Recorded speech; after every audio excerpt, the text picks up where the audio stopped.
Si vous avez votre Bible, ouvrez-la à l'Épître aux Romains, au chapitre 1er.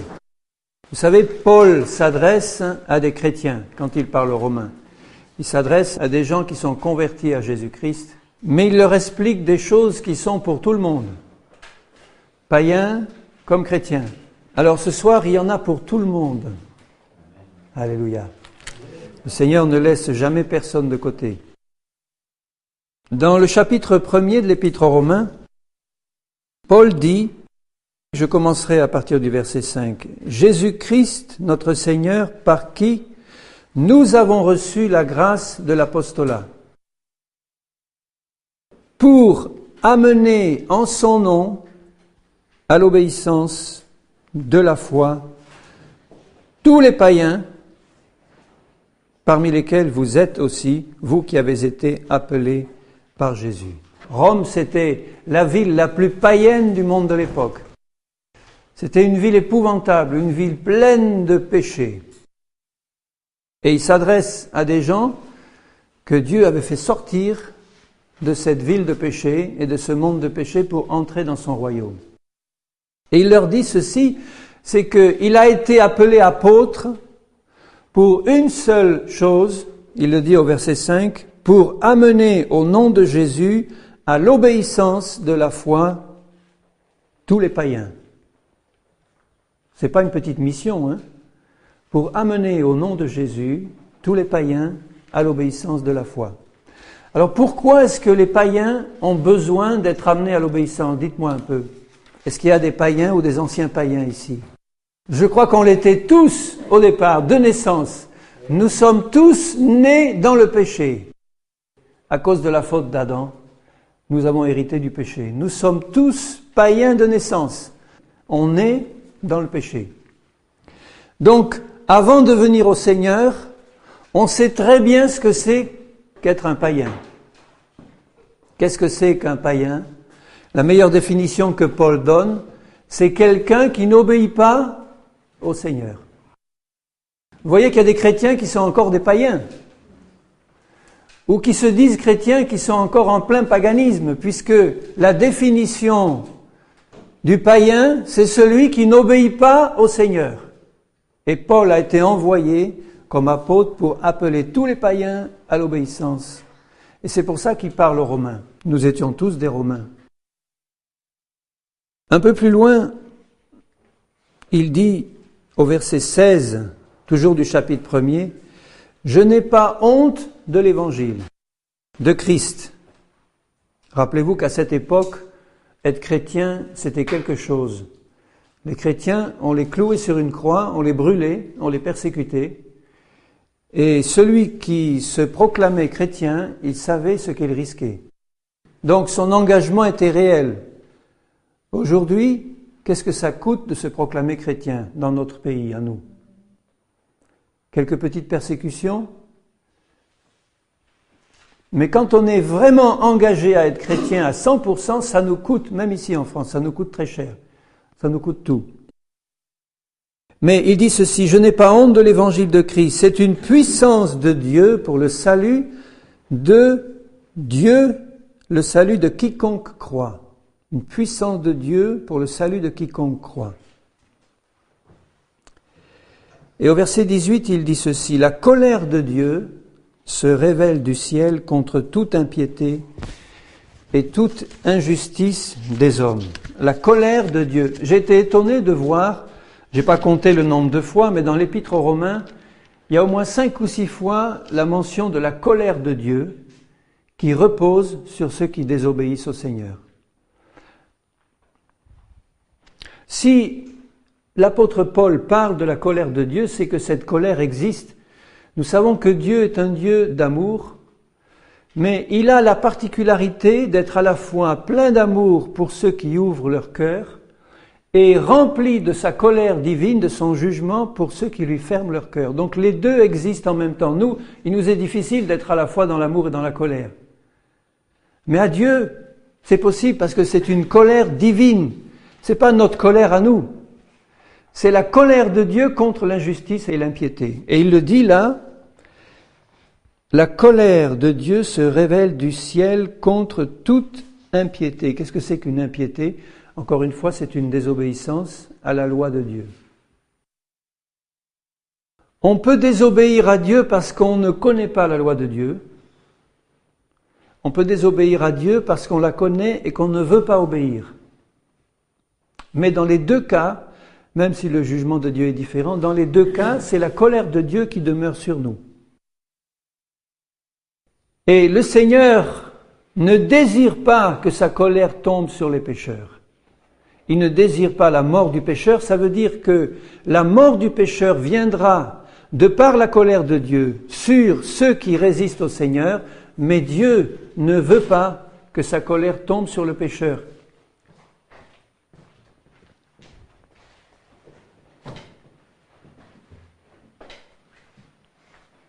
Alors pourquoi est-ce que la colère de Dieu demeure sur le monde entier qui ne connaît pas son Fils Jésus? Parce que le monde entier est sous la puissance du péché, qui est la désobéissance à Dieu. Le péché, c'est ça, la définition, c'est la désobéissance à la parole de Dieu. Donc le monde entier qui ne connaît pas le Seigneur est dans la désobéissance, dans le péché, et il est donc sous la colère et sous le jugement de Dieu, sous la malédiction de Dieu. Pourquoi est-ce que Dieu annonce sa colère et sa malédiction sur les pécheurs? Parce que, écoutez bien ça, c'est important, hein. Vous savez que l'évangile, c'est quelque chose de spirituellement rationnel. Ça veut dire que ça a été conçu par Dieu pour être compris par des hommes qui ne connaissent pas Dieu. Sinon, personne ne pourrait être sauvé. L'évangile de Dieu est parfaitement rationnel pour l'homme qui ne connaît pas Dieu. C'est-à-dire qu'il reçoit le message et il est fait pour comprendre ce message. Si Dieu nous rend responsables, c'est qu'il nous a créés libres de choisir entre le bien et le mal, entre lui et Satan. Et nous le savons dans notre cœur que nous sommes libres. On n'est pas libre forcément de supporter toutes les conséquences de notre péché, puisqu'on ne les connaît pas toutes à l'avance, mais on est libre de choisir de pécher ou de choisir de marcher avec Dieu. Et c'est la raison pour laquelle la colère de Dieu demeure sur le pécheur. Parce que Dieu l'a fait libre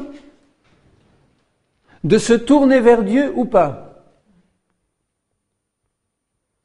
Il dit dans Romains 1 et au verset 19, « Car ce qu'on peut connaître de Dieu est manifeste pour les hommes. Dieu le leur ayant fait connaître, en effet, les perfections invisibles de Dieu, sa puissance et sa divinité se voient comme à l'œil depuis la création du monde, quand on le considère dans ses ouvrages. » Ça veut dire que Dieu a créé les hommes avec des yeux pour voir, des oreilles pour entendre. Et quand il regarde ces hommes qui ne le connaissent pas, le monde, la création, ces choses merveilleuses qui sont dans le monde qui nous entoure, ces lois magnifiques, merveilleuses de l'univers, Dieu les a faites pour que n'importe quel pécheur puisse regarder cette création et se dire immédiatement, c'est pas le fruit du hasard. C'est pas le chaos du hasard. Il y a un ordre magnifique. Donc n'importe quel païen, en voyant l'univers, en voyant le ciel et les étoiles, la terre et tout ce qu'elle renferme, a été formé par Dieu pour pouvoir se dire dans son cœur, il y a quelqu'un d'invisible qui a créé tout ça. C'est pas possible autrement. Puisqu'il y a quelqu'un qui a créé tout ça, je vais essayer de chercher à le connaître. Dans mon péché, où je suis maintenant. Et quand on a cette attitude-là, déjà le cœur s'ouvre à l'action de l'Esprit de Dieu qui veut se révéler et qui veut lui montrer comment trouver ce Dieu qu'il commence à chercher. Parce qu'en fait, c'est Dieu qui nous cherche et c'est Dieu qui met ce sentiment dans notre cœur. Et il dit au verset 20, la fin du verset 20, « Les hommes sont donc inexcusables. Nous n'avons aucune excuse, que nous soyons païens, que nous soyons chrétiens, si nous continuons à persévérer dans une forme ou une autre de péché ou dans le péché, nous n'avons aucune excuse. Il ne faut pas essayer de caresser les pécheurs dans le sens du poil en leur disant « Pauvre petit, tu es né comme ça, tu n'y peux rien, c'est la faute de ton grand-père, c'est la faute de ton père, c'est ton hérédité, c'est la faute d'Adam, c'est la faute du diable. » On n'a pas le droit de dire ça à des hommes et des femmes qui sont nés dans le péché et qui peuvent en sortir par la grâce de Dieu. On doit leur dire, parce que Dieu me l'a dit à moi, tu es inexcusable parce que tu es un être libre et tu as choisi volontairement de résister à Dieu en désobéissant à sa loi. Tu sais que Dieu existe, tu sais que la loi de Dieu, elle est bonne et parfaite, tu sais que tu es un pécheur. Vous savez que je savais que j'étais un pécheur avant de me convertir, mais il y avait une chose que je ne savais pas, c'était la gravité de ma culpabilité devant Dieu et la gravité des conséquences de mon péché pour la vie éternelle ou la mort éternelle. Ça, je ne savais pas. Je savais que j'étais un pécheur, mais j'étais aveuglé aux conséquences de mon péché. Si j'avais ouvert les yeux aux conséquences de mon péché, je me serais précipité plus tôt dans les bras du Seigneur Jésus. Mais j'étais insouciant, je me plaisais dans mon péché et je n'obéissais qu'aux convoitises de ma chair. Nous sommes tous faits dans le même moule. C'est pour ça que nous sommes inexcusables. Parce que nous sommes libres et nous avons choisi volontairement de désobéir à Dieu et de nous opposer volontairement à lui, en lui disant « Je sais que tu existes, mais je ne veux pas de toi, je me rebelle contre toi, je n'accepte pas ton évangile, je n'accepte pas ton salut, je préfère mon péché et le plaisir de mon péché. » Voilà ce qu'il y a dans le cœur de tous les hommes bien-aimés. C'était dans mon cœur, je sais très bien comment ça se passe. Et nous le savons tous.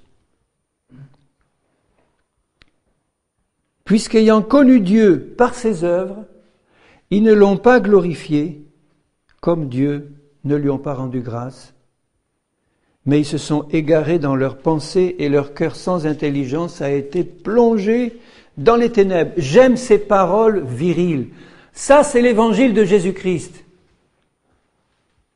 J'en ai assez de cet évangile à l'eau de rose qu'on entend prêcher partout, en disant « Venez à Jésus, votre petit copain va vous faire tout le bien qu'il veut vous faire, et puis allez-y, vous êtes sous la grâce de Dieu, et puis en attendant, faites ce que vous voulez. » C'est pas ça l'évangile de Jésus.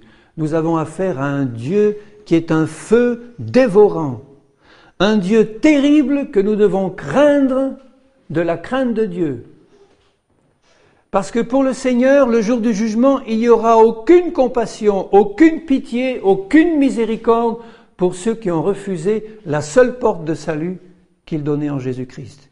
N'espérez pas avoir un Dieu Papa Gâteau ou Père Noël qui, le jour du jugement, passera la main en disant « Bon, je sais que tu étais un pauvre malheureux, alors je viens à ton secours et rentre quand même au ciel, va. » Il y a de la place pour tout le monde.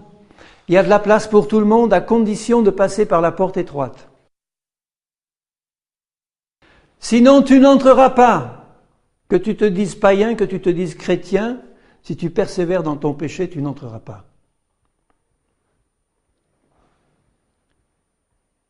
Se vantant d'être sages, ils sont devenus fous.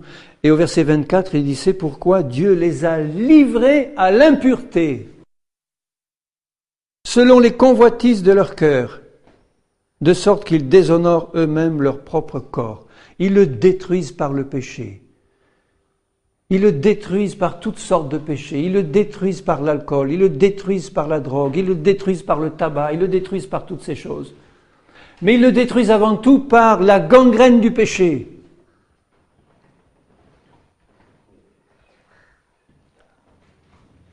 Et il est dit, c'est Dieu qui les a livrés à ces passions infâmes. Vous vous rendez compte? Un Dieu d'amour. Dieu les livre. Ça veut dire que Dieu dit, tu le veux? Eh bien, vas-y. Si c'est ça que tu veux, tu l'auras. Mais le Seigneur dit, ce n'est pas ça que je veux, moi. Je veux pour ta vie autre chose. Mais si toi, tu décides cela, eh bien, vas-y.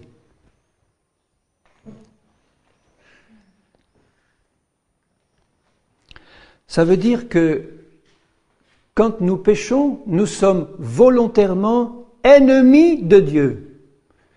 Dites-moi un peu quand vous entrez en guerre contre Dieu et que vous vous faites ennemi de Dieu, dites-moi lequel a le plus de chances de gagner le combat.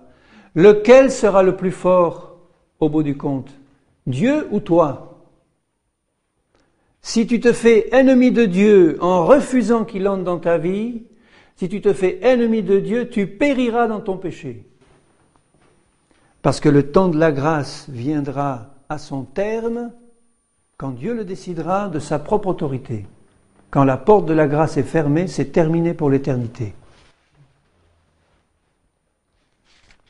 Et un peu plus loin, toujours au chapitre 1er, au verset 28. Comme ils ne se sont pas souciés de connaître Dieu. Là, je parle aussi aux chrétiens qui m'entendent. Parce qu'il y a beaucoup de chrétiens qui font une expérience superficielle de conversion et qui ne se soucient absolument pas de connaître Dieu par la suite. Là, il parle à ceux qui ne connaissent pas Dieu. Il leur dit, Paul, ils ne se sont pas souciés de connaître Dieu. Dieu les a livrés à leur sens réprouvé pour commettre des choses indignes. Alors, regardez la liste et voyez si vous ne reconnaissez pas ce que vous pratiquiez avant de connaître le Seigneur, si vous lui appartenez. En tout cas, c'est ce que je faisais moi. Je le confesse à ma honte maintenant. Mais je confesse à la gloire de Jésus-Christ qui m'en a sorti. Pourquoi il m'en a sorti? Parce que je l'ai voulu. Uniquement parce que je l'ai voulu. Ça vous paraît peut-être bizarre d'entendre ça. Dieu veut que tous les hommes soient sauvés. Donc qu'est-ce qui empêche de l'autre côté que tous les hommes soient sauvés? C'est la volonté des hommes. Dieu veut que tous les hommes soient sauvés. Si tous les hommes voulaient être sauvés, tous seraient sauvés.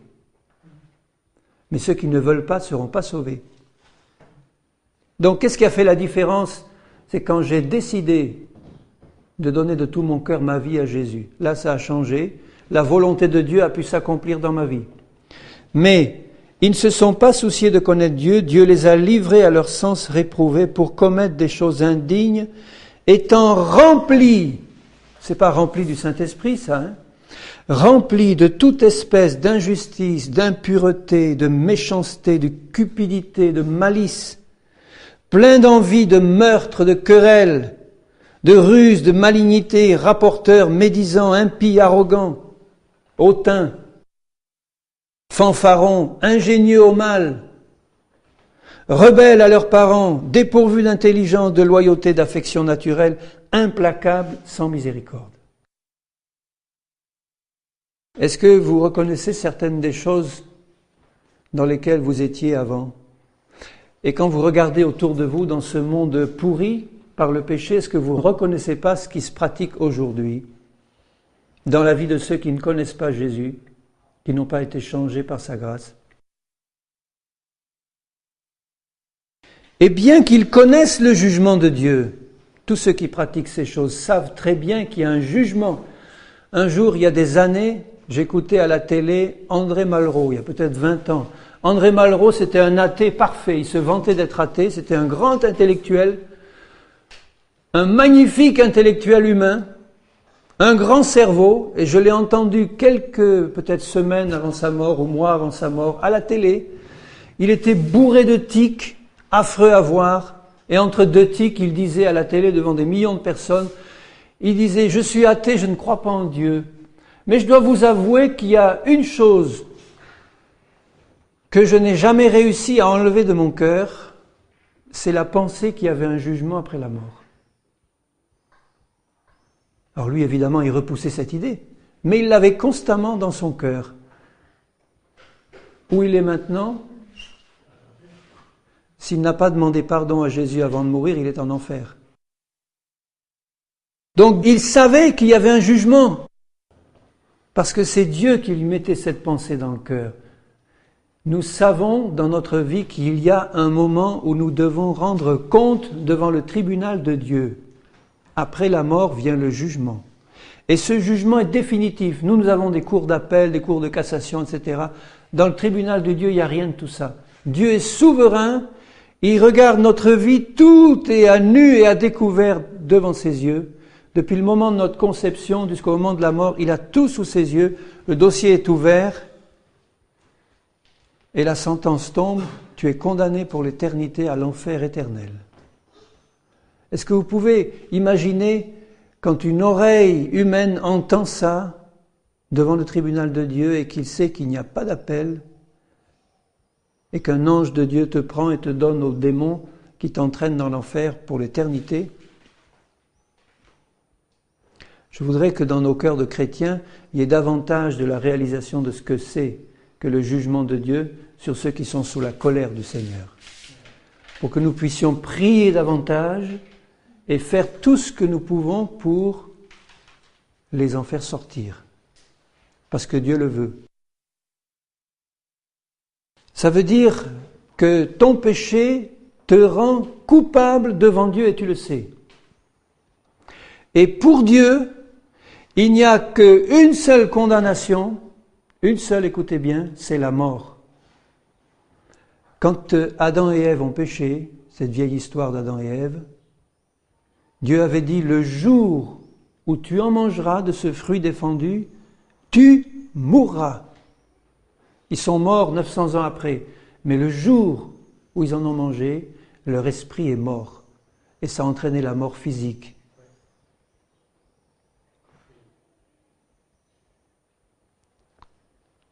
Donc il n'y a qu'une seule conséquence du péché, c'est la mort éternelle. C'est ça la justice de Dieu. Pour nous humains, ça nous semble impensable, on se dit mais c'est injuste, comment est-ce que c'est possible? Dieu n'est pas comme nous, une petite amende pour ci, une grosse amende, une condamnation avec sursis, 2 ans de prison, 10 ans d'enfer, puis t'en sors. C'est pas comme ça avec le Seigneur. Avec le Seigneur, un seul péché, c'est la mort éternelle pour toujours. Dieu a enfermé tous les hommes dans le péché pour leur faire grâce à tous. Pour que les hommes s'humilient devant Dieu et se reconnaissent pécheurs. Et qu'ils n'arrivent pas devant Dieu en disant finalement c'était pas si grave, Seigneur. J'ai quand même mené une vie à peu près correcte. Tu n'as aucun droit de m'envoyer en enfer pour l'éternité. J'ai pas commis de meurtre, j'ai pas volé des grosses sommes, juste des petites. C'est comme ça qu'on raisonnerait, nous. Mais Dieu te dit, un seul péché, devant un Dieu saint qui est parfaitement pur et saint, tu crois qu'il peut admettre dans son sein, pour l'éternité, dans son ciel de gloire, un homme avec un seul péché dans le ciel de Dieu? C'est pas possible. Mais réfléchissez un peu, c'est simplement logique.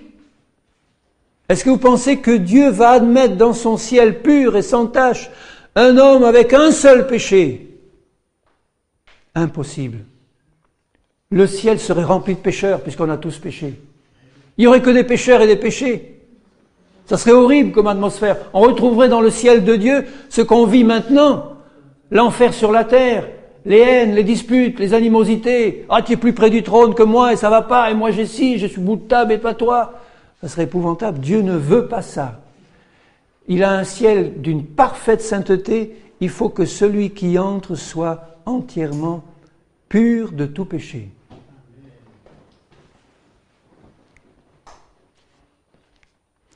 Donc il faut que tu comprennes bien que ton état de péché et de pécheur t'entraîne à une condamnation éternelle pour toujours en enfer, tant que tu vas persévérer dans ta décision volontaire de rester dans le péché. Je lis dans Romains 3,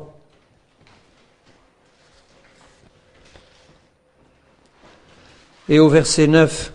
« Sommes-nous plus excellents? Nullement, car nous avons déjà prouvé que tous, T-O-U-S, ça veut dire sans une seule exception, tous, juifs et grecs, sont sous l'empire du péché. » Un empire, c'est quelque chose qui te tient, l'emprise totale du péché. « Selon ce qui est écrit, il n'y a point de juste, pas même un seul. Nul n'est intelligent, nul ne cherche Dieu, tous sont égarés, tous sont pervertis. Volontairement pervertis, j'insiste là-dessus. Parce que tu ne vas pas me faire croire que le pécheur n'est pas conscient de ce qu'il fait. C'est volontairement qu'il fait ce qu'il fait. Et il n'en est aucun qui fasse le bien, pas même un seul. Au verset 17, ils ne connaissent pas le chemin de la paix, la crainte de Dieu n'est pas devant leurs yeux. Dans Romains 6, 23, il est écrit ceci, « Car le salaire du péché, c'est la mort. » Le salaire du péché, c'est la mort. Je m'arrête là. Le salaire du péché, c'est la mort. Donc il faut comprendre que le salaire, c'est-à-dire la conséquence du péché, est unique. C'est la mort éternelle. Ça veut dire que Dieu est obligé de condamner le péché. Dieu est obligé de punir le péché. Il ne passe pas l'éponge comme ça en disant « Bon, je suis un Dieu bon, je passe l'éponge et on n'en parle plus ». Il ne serait pas juste. Puisque le salaire du péché, c'est la mort, Dieu est obligé de punir le péché par la mort. Il ne serait pas juste sinon. Tu comprends bien ça ? On le comprend puisque dans la loi des hommes, c'est pareil. S'il y a une loi qui s'applique et qu'il y a une condamnation qui doit s'appliquer à quelqu'un qui fait telle chose, si le juge dit « bon, ça va, on passe », tout le monde dirait « mais c'est pas juste, il y a une loi ». Il a fait ça, la loi dit que si tu fais ça, tu as telle condamnation. Qu'est-ce que c'est que cette justice ? Malheureusement, dans la justice des hommes, ça arrive souvent. On ne tient pas compte de la loi. Mais devant Dieu, il ne faut pas y compter à ça. Parce que devant la loi de Dieu, devant le trône et le tribunal de Dieu, Dieu est un juge parfait. Le péché sera toujours puni par la mort. Je veux dire que Dieu ne pardonnera jamais à la légère, comme ça, un péché qui a été commis devant lui. Il faut qu'une condition soit remplie. Il faut qu'une condition soit remplie. Il y a des gens qui croient que Dieu est trop bon pour envoyer un seul homme en enfer. Eh bien, je vous dis que vous vous trompez si vous croyez ça et vous y allez tout droit direct vous-même. Donc, le salaire du péché, c'est la mort. Dieu est obligé de punir le péché par la mort et le pécheur par la mort. Et c'est la conséquence de la justice parfaite de Dieu. Dieu n'avait pas conçu cela au départ. L'enfer a été créé pour les anges rebelles, qui se sont rebellés bien avant les hommes. Mais lorsque l'homme a été créé et qu'il s'est rebellé à son tour, Dieu qui n'avait pas conçu l'enfer pour l'homme, a été obligé de punir le péché et la rébellion de l'homme aussi, en l'envoyant dans cet enfer qui avait été conçu pour les anges rebelles. C'est le lieu d'aboutissement de tous les rebelles, de tous ceux qui résistent à Dieu pour faire leur volonté personnelle, propre.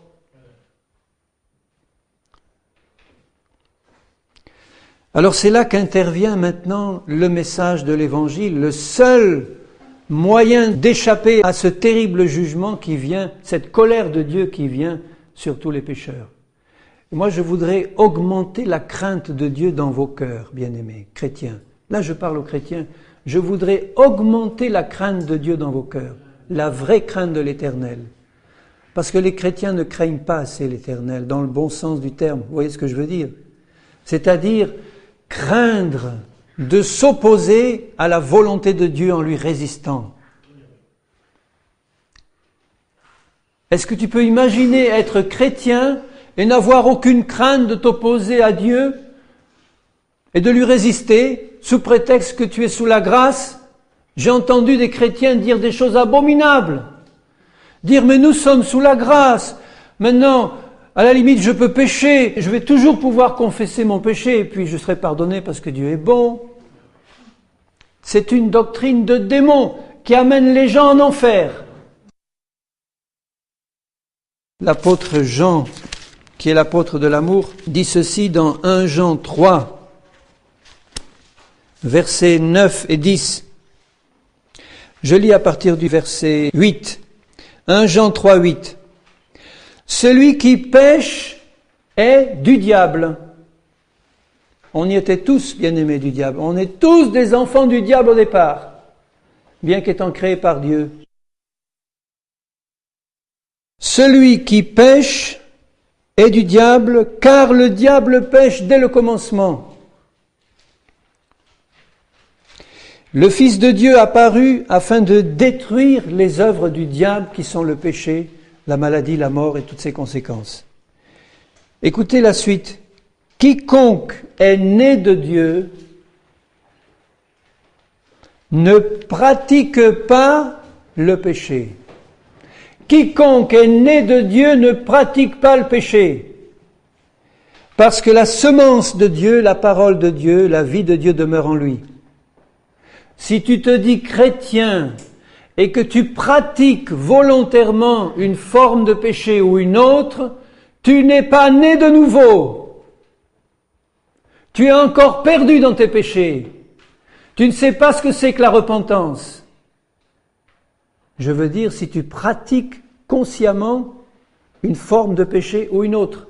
Je ne parle pas d'une chute involontaire due à notre faiblesse, que nous devons immédiatement confesser pour avoir le pardon. Je parle de la pratique régulière d'un péché en sachant que c'est un péché. Ah oui, on va le confesser comme ça le samedi soir avant le culte. Seigneur, pardonne, j'ai encore péché. Et puis on va prendre la scène tranquille. Et puis lundi, on recommence. Et mardi aussi. Samedi, on va encore confesser pour être tranquille dimanche. Et on recommence lundi. Et on recommence mardi. Tu n'es pas né de nouveau si tu fais cela. Je ne peux pas être plus clair. Parce que la parole de Dieu dit, quiconque est né de Dieu ne pratique pas le péché.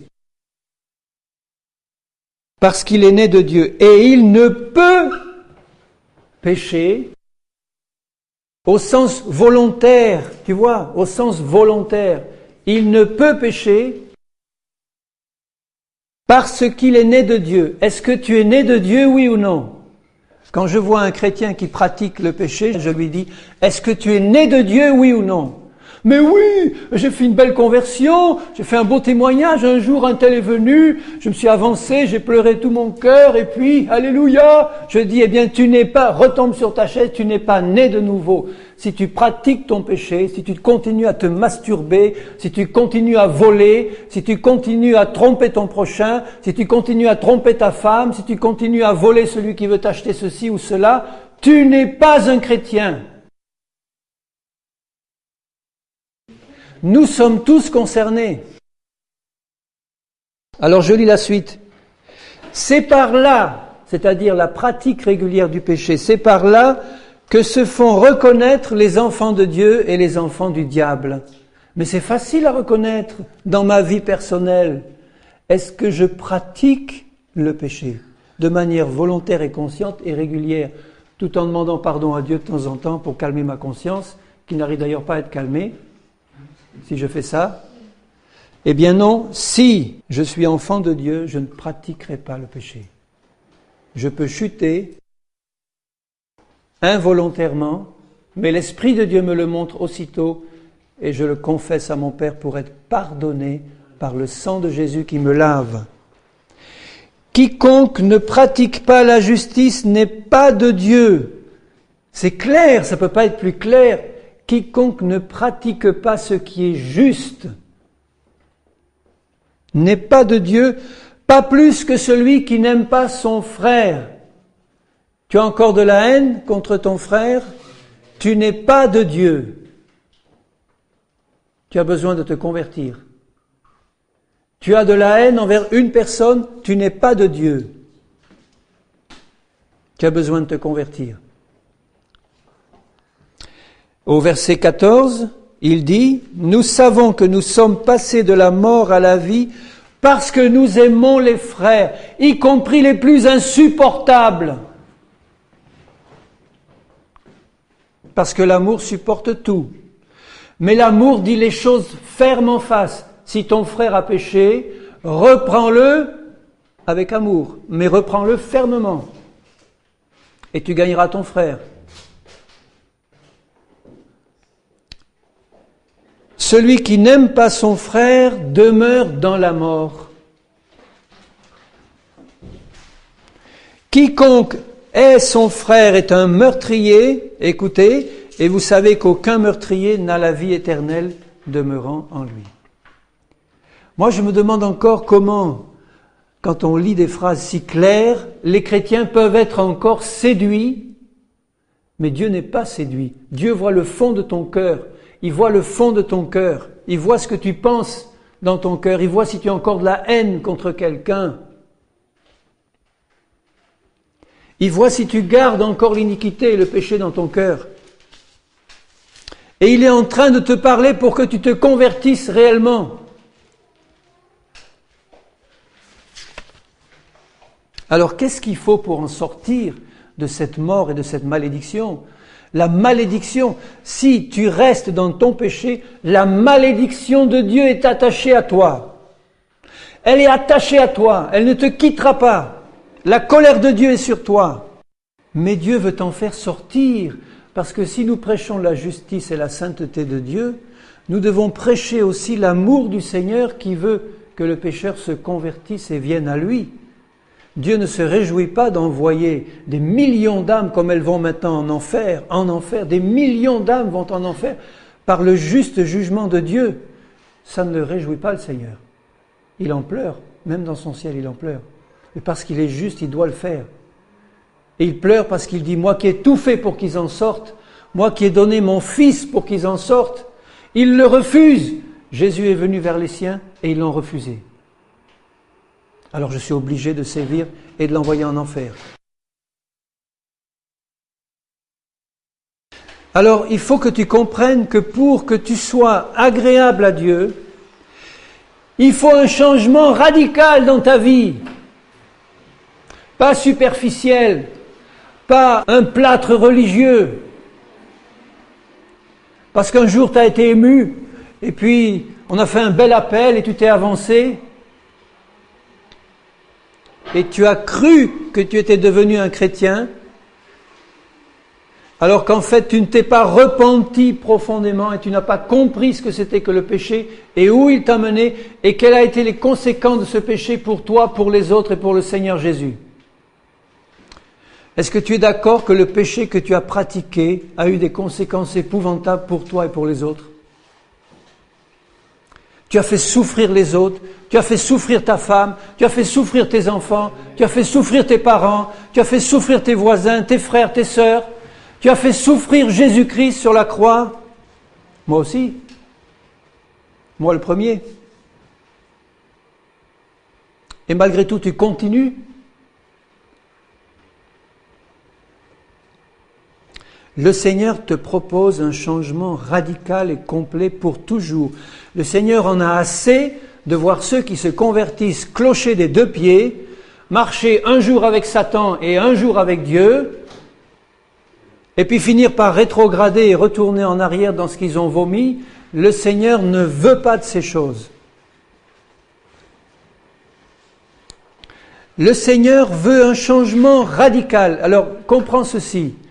Il n'y a que le Seigneur qui peut faire dans ton cœur un miracle de changement complet de ton cœur. Seul le Seigneur peut changer ton mauvais cœur de pécheur par un miracle qui s'appelle la nouvelle naissance. Mais écoute bien ce que je vais te dire, parce que c'est peut-être pas l'évangile que tu as entendu.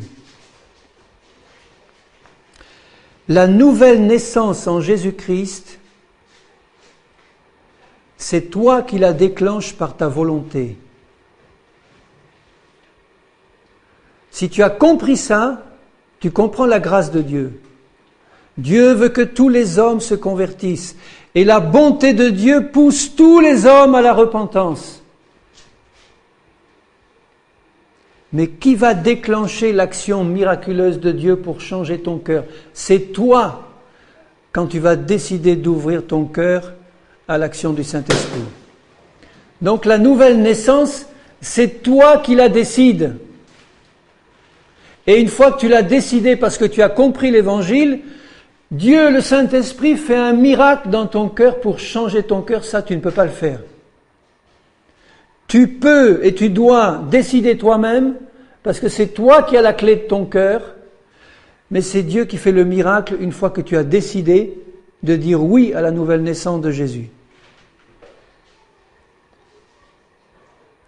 Et pour passer par cette nouvelle naissance, il faut une repentance totale, une repentance digne d'un fils et d'une fille de Dieu que tu vas devenir. Une repentance totale. Pas une repentance à 50%, à 60%. Seigneur, oui, j'ai compris que j'étais un pécheur. Et puis finalement, bon, j'aime pas trop penser à ces conséquences funestes, là, l'enfer pour l'éternité. Alors oui, je dis oui à ton amour et j'ouvre mon cœur, Seigneur, oui, oui.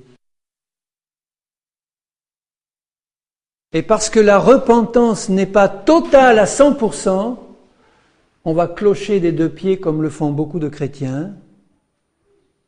Et il y en a qui finissent en enfer comme ça, sous prétexte qu'ils ont reçu un salut éternel que personne ne peut leur enlever. Où est-ce que vous voyez ça dans la Bible ?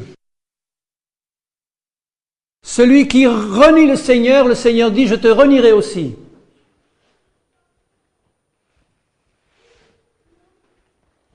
Donc il faut une repentance totale et une repentance entretenue tous les jours. Qu'est-ce que c'est qu'une repentance totale ? Est-ce que c'est un miracle incompréhensible de Dieu qui donne aux uns et aux autres ? Dit « ah, celui-là, oh, il a fait une conversion fantastique. Il a reçu une grâce de Dieu beaucoup plus grande. Mais moi, pauvre de moi, j'ai pas reçu cette repentance-là. » Alors, finalement, on essaie de trouver des portes de sortie parce qu'on n'a pas coupé tous les ponts avec le monde. On essaie de garder quelques ponts ouverts au cas où. On n'a pas tout coupé. Pourquoi on n'a pas tout coupé ? Parce qu'on aime encore un peu le péché et on veut se garder une petite porte ouverte pour pouvoir y tâter de temps en temps, en demandant vite pardon à Jésus. Ça, ce n'est pas la repentance que Dieu demande. Dieu veut des hommes et des femmes qui soient courageux devant lui, qui s'engagent entièrement à 100% et qui soient après des instruments puissants entre ses mains pour aller en tirer d'autres de l'enfer. Comment tu veux que Dieu t'utilise si tu te convertis à 50%? Mais le monde va se moquer de toi, il va te voir vivre et Satan aussi. Il va dire celui-là, celle-là me parlait de Jésus, mais j'ai qu'à voir sa vie. Qu'est-ce que c'est que cet évangile? Et c'est une honte pour Dieu, c'est une honte pour l'évangile de Jésus-Christ. C'est une honte pour l'église de Jésus-Christ. Dieu veut des hommes et des femmes qui ont une colonne vertébrale solide et qui s'engagent à fond. Donc ça dépend de quoi?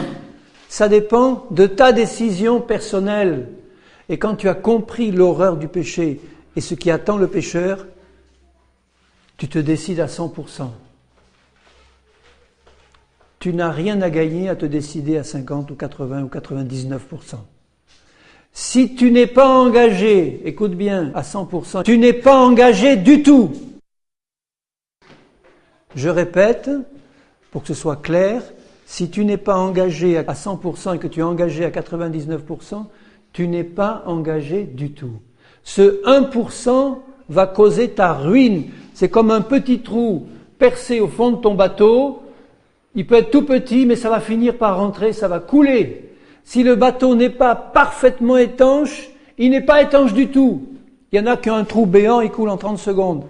Il y en a qui ont un petit trou d'épingle, ils vont couler en 10 ans, mais ils couleront pareil. Parce que leur engagement est à 99% et pas à 100%. Donc une repentance totale, c'est un renoncement volontaire et total à ne plus pécher. Un renoncement volontaire et total à ne plus pécher en comptant sur la grâce et la puissance de Dieu. Mais s'il n'y a pas cet engagement volontaire, personnel et total, la grâce de Dieu n'aura aucun pouvoir sur moi. Parce que Dieu ne va pas violer ma volonté.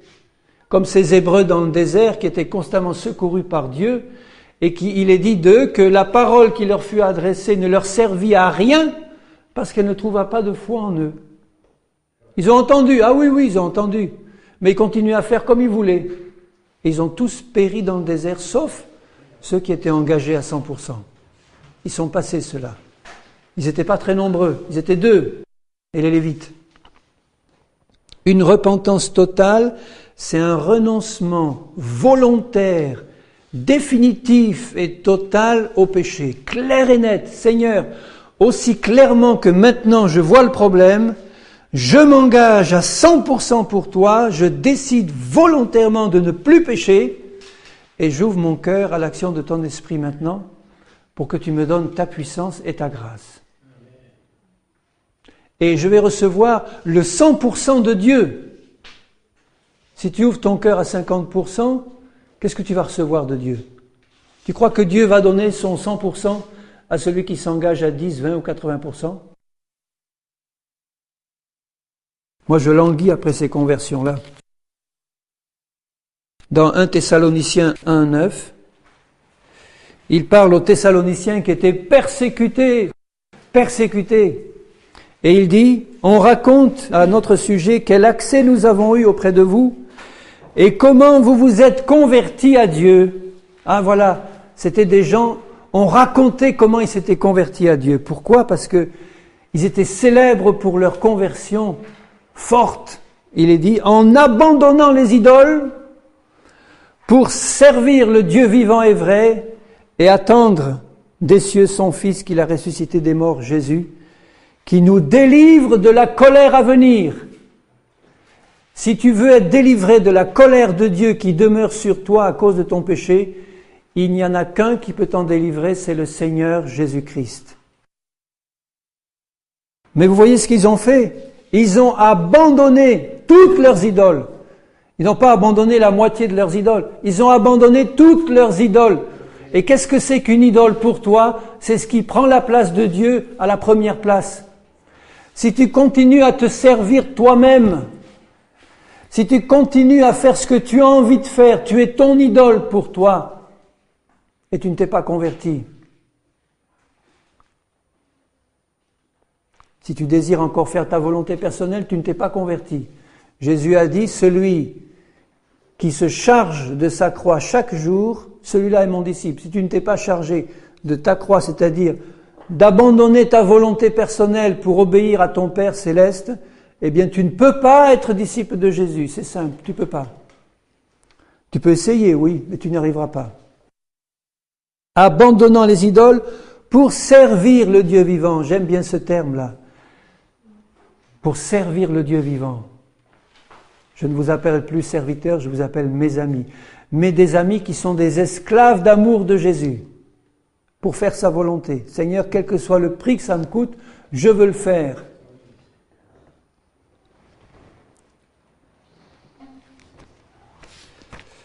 Il faut ça, une repentance totale. La repentance est un don de Dieu qui est donné à ceux qui le veulent entièrement, comme tous les dons de Dieu.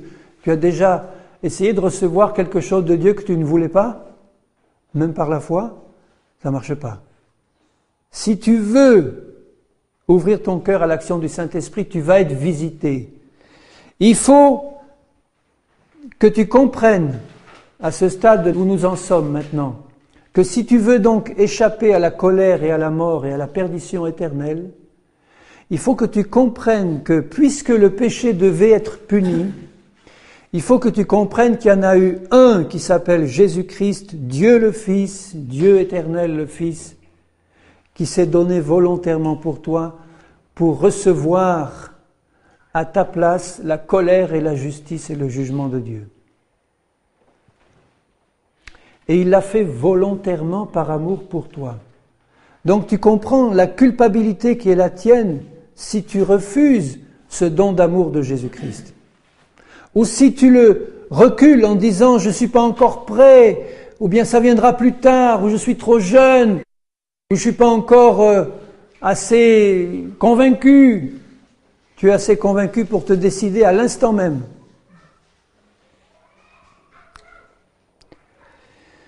Un seul a été jugé digne par Dieu de servir de remplaçant à tous ces pécheurs qui étaient sous la colère de Dieu, c'est le Seigneur Jésus-Christ. Jésus est le don du Dieu d'amour pour ceux qui veulent en sortir. Mais c'est épouvantable de penser qu'il y a encore tant de gens qui ne veulent pas en sortir, alors que Dieu leur donne la seule porte de salut, capable de les faire entrer au ciel et de leur faire vivre sur la terre une vie de victoire, c'est d'accepter le sacrifice de Jésus à ta place. Il n'y a pas de salut sans repentance, il n'y a pas de salut sans foi. La foi, c'est pareil. On dit la foi est un don de Dieu, il y en a qui l'ont, il y en a qui l'ont pas. Et alors comme ça, puisque j'ai pas la foi, je peux pas me convertir. C'est une honte. C'est une honte pour toi. Si tu n'as pas la foi, c'est que tu ne veux pas la voir et tu te complais dans ton péché jusqu'au bout. Parce que Dieu donne la foi à tous ceux qui la veulent et qui la demandent. La foi, c'est un acte volontaire de confiance en Dieu. Quand on a entendu son message, c'est pas plus difficile que ça. C'est un acte volontaire de confiance en Dieu quand on a entendu sa parole. La foi vient de la parole, c'est un don de Dieu, mais comme tous les dons de Dieu, ils sont bloqués à la porte de mon cœur si moi je ne fais pas un acte volontaire pour ouvrir mon cœur. Quand tu entends la parole de Dieu, c'est pour ça qu'il est dit, si vous entendez sa voix, n'endurcissez pas votre cœur. Ouvre-le. Et la foi va rentrer parce que tu as ouvert ton cœur. C'est un acte volontaire. Imaginez la puissance de l'océan sur un petit coquillage qui est fermé là au fond de la mer. Il est fermé dans sa bulle d'eau. Il est fermé, il y a toute la puissance de l'océan qui pèse sur lui. Tant qu'il est fermé, l'eau ne rentrera pas du tout. Et pourtant, l'eau voudrait rentrer. C'est la puissance de la gravité qui est là et qui pèse constamment. La repentance, Dieu veut que tous les hommes, la foi de Dieu, les dons de Dieu, le salut, Dieu fait peser tout ça sur l'humanité. Il essaye d'entrer. Il pousse. Et les cœurs sont fermés. Il ne peut pas rentrer. Donc la foi, c'est un acte volontaire pour décider d'accepter ce que Dieu nous dit, parce que nous savons que ça vient d'un Dieu qui ne ment pas, qui nous aime et qui a une parole de salut pour nous. Quand on entend cette parole, c'est-à-dire que Dieu qui m'aime n'a pas voulu que sa colère tombe sur moi, il l'a faite tomber sur Jésus-Christ, qui ne le méritait pas, qui a pris sur lui ma condamnation et ma mort, et qui est mort en payant à ma place, à ce moment-là, la justice de Dieu est satisfaite. Mais la colère de Dieu reste sur toi tant que tu n'as pas accepté ce message simple. De tout ton cœur et une fois pour toutes. Ne passe pas ton temps à te convertir. Fais-le une fois pour toutes. Vous savez, quand on se convertit à la manière de l'apôtre Paul sur le chemin de Damas, qui a été terrassé par la lumière et le feu de Dieu, et le premier mot qu'il a dit en se relevant aveugle, il a dit « Seigneur, que veux-tu que je fasse ?» Voilà une conversion réelle. Il avait en un instant compris qu'il était complètement à côté de la plaque. Dieu se révèle par sa lumière et sa parole, comme il te parle ce soir par sa parole. La première décision du cœur de Paul, « Seigneur, que veux-tu que je fasse ?» Jésus lui parle, il dit « Laisse-toi conduire à Damas et on te dira ce que tu dois faire. » Et vous savez que pendant 3 jours et 3 nuits, Paul n'a ni bu ni mangé, il a jeûné et prié pendant 3 jours et 3 nuits avant qu'Ananias arrive pour lui annoncer un peu plus en détail le message du salut ou pour lui dire ce qu'il avait à faire. Vous vous rendez compte, cette conversion, ça a donné un apôtre Paul aussi après. Si dès le départ, tu as fait une conversion à 100% totale de tout ton cœur en disant Quoi que ça me coûte maintenant, Seigneur, persécution, n'importe, eh bien, je me décide pour toi à 100%, maintenant et pour toujours. Et tu vas m'aider. Alors là, tu vas pouvoir être utilisé par Dieu. Et tu vas être à la gloire du Seigneur. Ça, c'est une conversion qui coupe tous les ponts. On coupe les ponts avec la chair, on coupe les ponts avec le monde. On n'en veut plus du monde. On n'en veut plus de ces choses où on a croupi pendant des années à souffrir et à faire souffrir les autres. Ça veut dire que tu vas laisser le Saint-Esprit rentrer dans ton cœur et il va te montrer immédiatement la noirceur de ton cœur et de ton péché. Tu vas pleurer peut-être sur ton péché ou tu vas être triste et le regretter. Tu vas le confesser à Dieu et le Saint-Esprit va te montrer que le sang de Jésus qui a coulé pour toi a la puissance de te laver et de te pardonner entièrement tout ce que tu as fait de mal dans ta vie. Et le Seigneur va te donner un esprit nouveau, entièrement nouveau, créé à neuf pour toi. Saint en Jésus-Christ. Voilà la puissance de l'évangile de Jésus. Un sang de Jésus qui est pur et qui efface d'un coup tous tes péchés. Et si tu l'as fait à 100%, que tu dis à Dieu, Seigneur, que veux-tu que je fasse maintenant? Le Saint-Esprit te dira, tu vas aller demander pardon à tous ceux que tu as offensés, personnellement, à tous, à chacun. D'accord, Seigneur, ça va me coûter, mais je vais le faire. Tu vas restituer tout ce que tu as volé. Tu vas rendre, ou tu vas demander dans la mesure du possible pardon. Tu vas rendre tout ce que tu as volé. Tu vas restituer ou tu vas demander pardon. Le Saint-Esprit va te le demander. Des choses qui te coûteront très cher quelquefois. Mais parce que tu as accepté Jésus, tu le fais, sans discuter. Il y va de ton salut, il y va de la gloire de Dieu, et il y va de la vitesse de ta progression spirituelle après. Tu ne vas pas rester indéfiniment à traîner une vie chrétienne lamentable parce que tu as refusé de confesser que tu avais offensé quelqu'un et que Dieu te demande d'aller lui demander pardon, ou que tu as refusé d'aller rendre cet objet que tu avais volé ou cette somme que tu avais volée. Ne t'imagine pas que parce que Dieu te pardonne ton péché, il ne va pas te demander de le rendre. T'inquiète pas, il va te parler. Mais si tu as un cœur entier, tu vas le faire de tout ton cœur. Tu vas le faire parce que tu aimes ton Dieu. Tu vas le faire parce que tu ne veux pas croupir encore dans la médiocrité. Tu veux être quelqu'un que Dieu utilise avec puissance. Dieu en a besoin des ouvriers dans sa moisson. Il t'appelle à travailler dans sa moisson. Et tu vas aller travailler tout clopin, tout clopinant. Tu vas aller travailler avec des choses, des boulets que tu traînes encore. Il veut que tu ailles travailler dans la plénitude de tes moyens, plein de force, de vie spirituelle, parce que tu as obéi. Et enfin, il faut que dès le départ, tu aies compris que tu dois persévérer jusqu'au bout avec Dieu. Parce que Dieu te donne un plan dès le départ. Si le salut consistait simplement à effacer nos péchés, nous serions les plus misérables des hommes, et j'hésite pas à le dire.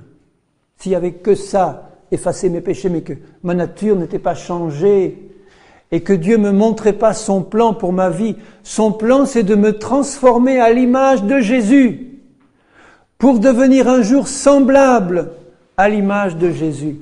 Par sa puissance qui va travailler en moi, qui va me transformer jour après jour. Si je reste humble et obéissant, la puissance de Dieu va me transformer. Son plan, c'est de me laver de mes péchés, d'enlever les péchés de ma vie, c'est de me transformer à l'image de Jésus pour qu'un jour, nous soyons tous semblables à l'image de la gloire de Jésus-Christ. C'est ça son plan. Tu peux faire accélérer le plan du Seigneur si tu as compris que c'était ça qu'il voulait. Tu t'engages à 100% et te dis, Seigneur, ce qui compte, c'est pas le début, c'est la fin de ma vie. C'est pour ça qu'il dit, obéissez à vos conducteurs, considérez quelle a été la fin de leur vie, pas le début de leur vie. Il y a d'excellents conducteurs qui ont été excellents conducteurs au début, et puis ils se sont laissés séduire, empêtrés par le péché, parce qu'il y avait quelque chose qui n'avait pas réglé dans le fond, un problème personnel qui n'avait pas été réglé, ils sont retombés et ça a été une perte épouvantable. Ils n'ont pas persévéré jusqu'au bout pour être sauvés. Ce que le Seigneur veut, c'est notre sanctification totale et parfaite. Totale et parfaite. En tout point. C'est sa puissance qu'il accomplit en moi si je reste attaché au cep qui est Jésus. Si je l'aime et si je fais ce qu'il me demande de faire. Nous ne sommes scellés dans le Saint-Esprit qu'une fois que nous sommes convertis.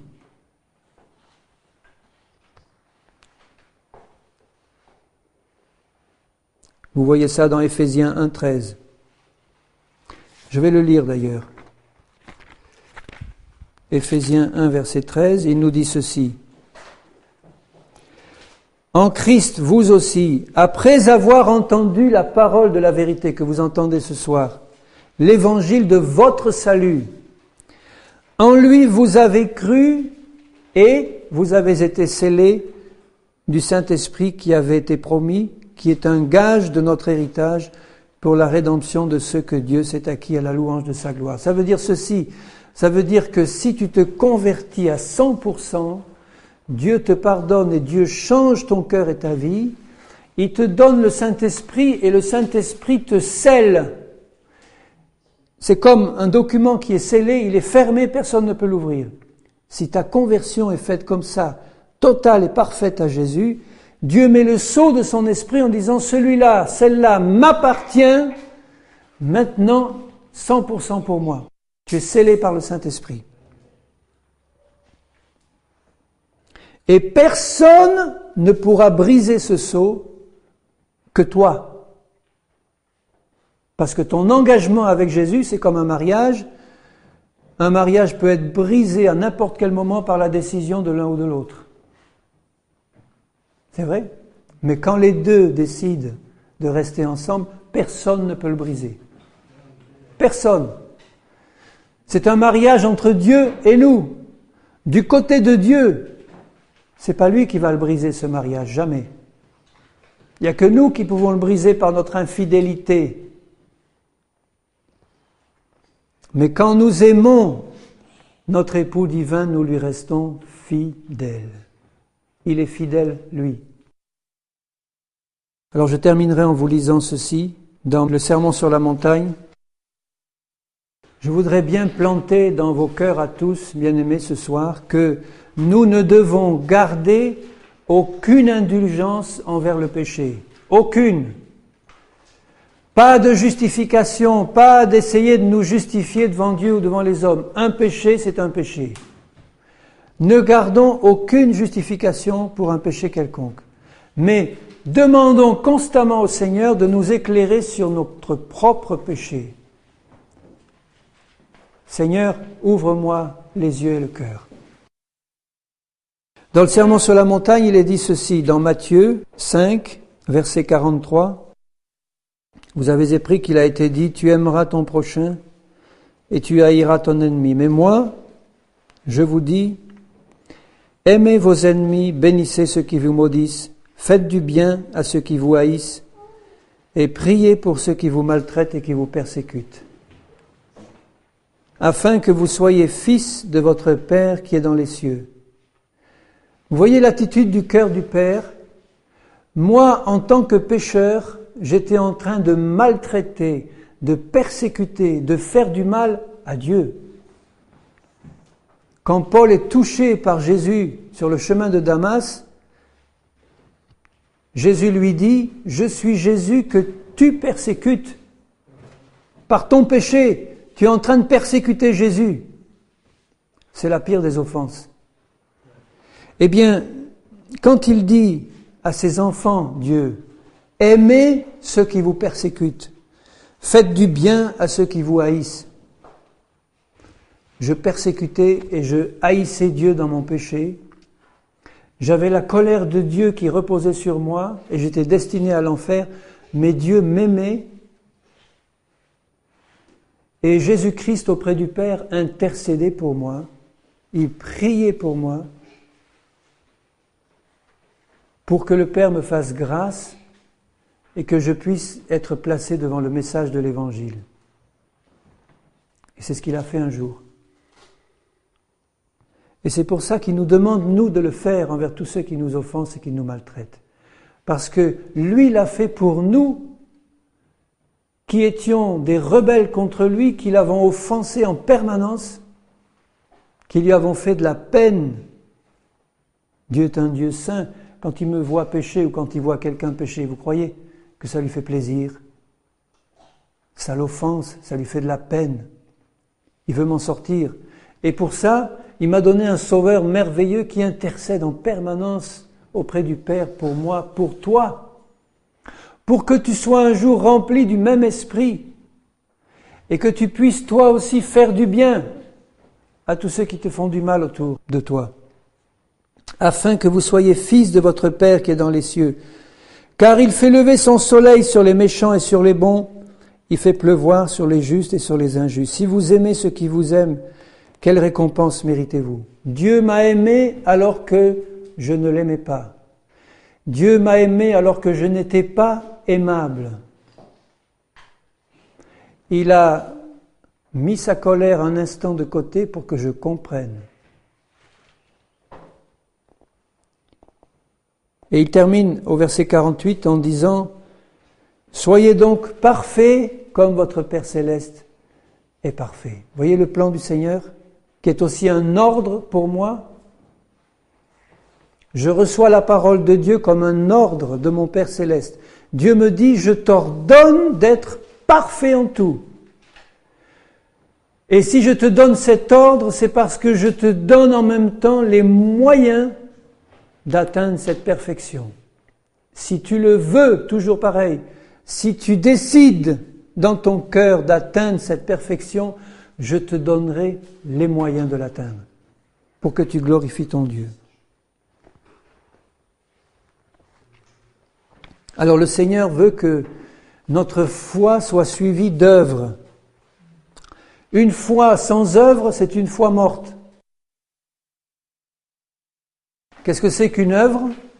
C'est une action correspondant à la décision que j'ai prise dans mon cœur en entendant la parole. Alors je pourrais faire un appel maintenant et je pourrais le tourner de telle manière qu'il y aurait forcément quelqu'un qui va se lever.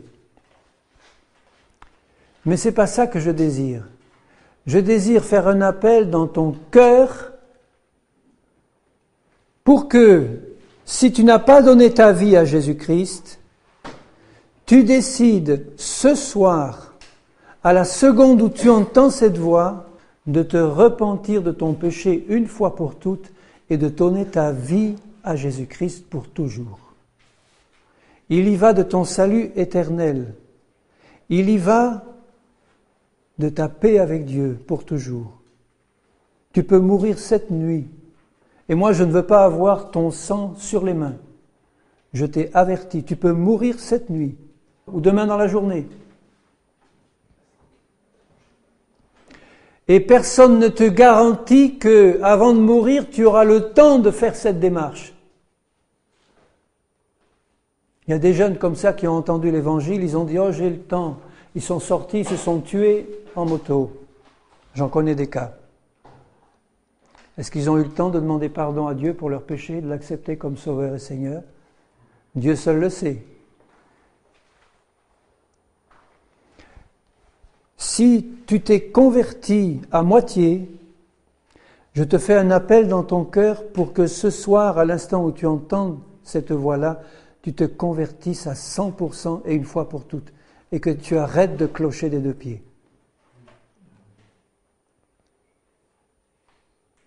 Et si tu es converti à 100%, je te fais un appel pour que tu persévères jusqu'au bout et que tu n'arrêtes pas avant d'avoir parfaitement manifesté la perfection et la sainteté de Dieu.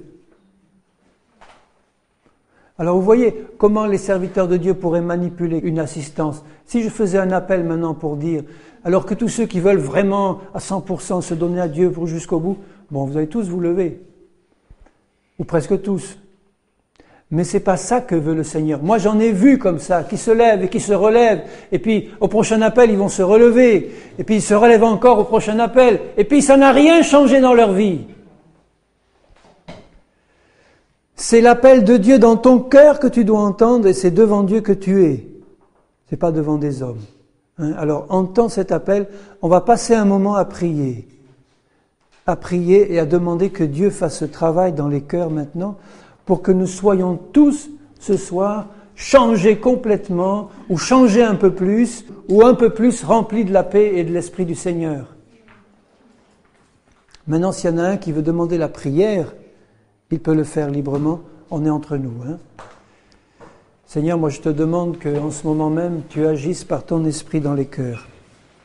Ce que je te demande pour nous tous, c'est que tu nous révèles l'horreur du péché pour toi, de la désobéissance, des conséquences terribles, épouvantables du péché, pour toi et pour nous tous. Seigneur, je te supplie que par ton esprit, tu convaincs de péché, de justice et de jugement. De ton jugement terrible sur le pécheur qui ne se repent pas, qui ne veut pas se repentir, de ta colère épouvantable. Mais je veux que tu nous convainques de ta justice, mon Père. Je le désire que tu nous convainques par le Saint-Esprit de ta justice parfaite, de ton pardon en Jésus, de ce merveilleux Sauveur que tu nous as donné pour nous faire marcher droit enfin devant toi, pour nous faire marcher dans la sainteté, dans la perfection par ta grâce, parce que nous le désirons de tout notre cœur et que toi aussi tu le désires. Seigneur, fais cette action dans les cœurs, je t'en prie. Seigneur, fais cette action, que personne ne se perde, Seigneur. De ceux qui entendent ce message, que personne ne se perde, mon Père. C'est la grâce que je te demande. C'est le salaire que je te demande, Seigneur. Que personne ne se perde. Père, au nom de Jésus-Christ, tu es puissant pour changer les vies de fond en comble. Et je te demande de le faire pour chacun de nous, mon Père. Père, au nom de Jésus, agis en profondeur dans les cœurs. Agis, Seigneur. Agis, mon Père. Que ce soit profond et vrai dans nos cœurs, pas sentimental, mon Père. Pas sentimental, mais vrai. Une décision qui vient du fond du cœur, qui vient d'une volonté entièrement engagée pour toi. C'est ça que je te demande, mon Père, par ton esprit. Donne-nous, Père, des hommes et des femmes qui veulent s'engager entièrement et sincèrement pour toi. Seigneur, au nom de Jésus, Père. Père Saint.